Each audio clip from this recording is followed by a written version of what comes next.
ناظرین اکرام، آج میں آپ حضرات کو استغفار کے چند فضائل اور اس کی برکات بتاؤں گا۔ آپ تمام لوگوں سے گزارش ہے کہ استغفار کی ان فضائل کو بغور سنیں اور دوسرے لوگوں تک بھی پہنچائیں۔ استغفار کا مطلب ہوتا ہے کہ انسان اپنے گناہوں کو اللہ تبارک و تعالی سے معاف کرائے، اللہ تبارک و تعالی کے دربار میں حاضر ہو کر شرمندہ ہو کر اپنے گناہوں کو معاف کرائے، ان پر توبہ کرے۔ یہ ہوتا ہے استغفار کا مطلب۔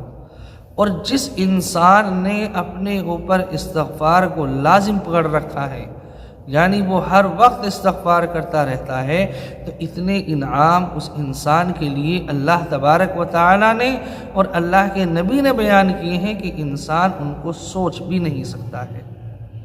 چنانچہ ایک حدیث کے اندر آتا ہے، ارشاد فرمایا اللہ کے نبی نے کہ جب انسان استغفار کو اپنے اوپر لازم پکڑ لیتا ہے تو اللہ تبارک و تعالی اس کی تمام پریشانیوں کو، اس کی تمام مشکلات کو دور فرما دیتا ہے، راحت و آرام کے اندر ان کو تبدیل کر دیتا ہے، اور اتنا رزق انسان کو عطا ہوتا ہے کہ جتنا اس کا گمان بھی نہیں ہے، اور ایسی جگہ سے رزق عطا ہوتا ہے جہاں سے انسان کا ذہن بھی وہاں تک نہیں پہنچ پاتا ہے۔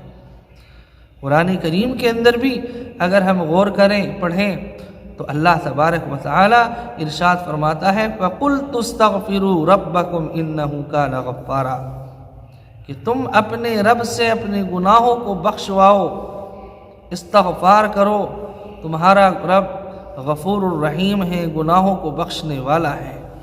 پھر آگے اس استغفار کرنے کے فوائد بیان کیے ہیں۔ یرسل السماء علیکم مدرارا، سب سے پہلا فائدہ انسان کو یہ ہوگا کہ جب انسان استغفار کرے گا، اللہ تعالیٰ کا فرماتا ہے کہ میں انسانوں کے اوپر رحمتوں کی بارشوں کا نزول فرماؤں گا۔ اور عام طور سے سال بھر کے اندر ایسا ضرور ہو جاتا ہے کہ انسان بارش کے قطرات سے ترس جاتا ہے، تمام چرند پرند، تمام جانور، ہر چیز پریشان ہو جاتی ہے، بارشیں نہیں ہوتی ہیں۔ تو اللہ تبارک و تعالی نے جو سب سے پہلا اس کا فائدہ ذکر کیا ہے استغفار کا، وہ ہے بارشوں کا نزول ہو جانا۔ پھر آگے ارشاد فرمایا وَيُمْدِدْكُمْ بِأَمْوَالٍ وَبَنِينَ، کہ اللہ تبارک و تعالی انسان کے مال کے اندر، اس کی اولاد کے اندر اضافہ فرماتا ہے۔ آج کے دور میں سب سے بڑا معاملہ انسان کے ساتھ جو ہے وہ اس کا کاروبار ہے۔ ہر انسان اپنے کاروبار کو لے کر پریشان ہے۔ ہر انسان کی سوچ یہ ہے کہ میں کہیں نہ کہیں سے میرا کام لگ جائے، میرا کاروبار چل جائے۔ تو اللہ تبارک و تعالی نے ارشاد فرمایا کہ استغفار کرنے والے کے لیے ایک فائدہ یہ ہے کہ اس کے مال کے اندر اللہ تبارک و تعالی اضافہ فرمائے گا۔ پھر آگے ارشاد فرمایا کہ انسان جو بے اولاد ہے، اللہ تعالی اس کو اولاد عطا کرے گا۔ یہ بھی ایک بڑا معاملہ آج کے دور میں اگر آپ دیکھیں تو مل جائے گا۔ بے شمار انسان ایسے ہیں جن کی شادی کو ایک لمبا عرصہ ہو گیا لیکن اولاد نہیں ہے، اور ہر انسان یہ چاہتا ہے کہ میرے پاس اولاد ضرور ہو، میرا کوئی وارث ضرور ہو۔ تو اللہ تبارک و تعالی نے استغفار کا جو ایک فائدہ اور ذکر کیا ہے وہ اولاد کا ہونا ذکر کیا ہے۔